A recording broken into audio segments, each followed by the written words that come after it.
Murkusi noloyo tim mar Shivanga e finals mag tuke adhula mag nyasi mar dhialo higni 60 nyaka ne Kenya yudo uhuru mong'ere kaka Jamhuri Day e kaunti ma Uasin Gishu.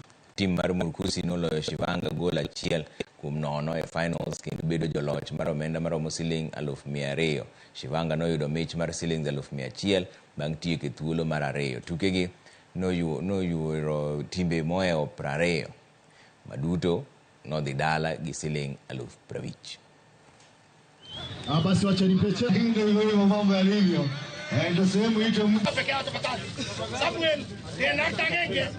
Songa. Mheshimiwa Faruk huyu ni songa kidogo nyuma. Haya wachezaji kujeni mbele. Sisi wote tuseme hii maneno ya kukunywa pombe shetani afanye namna gani? Na muache. Hiyo every year nitakuwa najitokeza. Mimi nimewacha kwenda sherehe kubwa kubwa.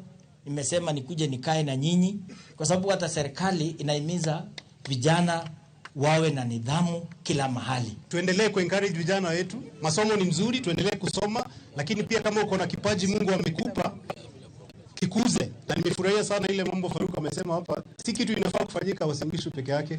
Kenya mzima tutengeneze viwanja, tupatie watoto nafasi ya kuexpress talents zao. Sports ni muhimu sana kwa vijana. Inaleta nidhamu, inaleta kushikamana, urafiki. Sports pays. Usione kama kucheza mpira ama kucheza volleyball ama kukimbia ni kupoteza wakati.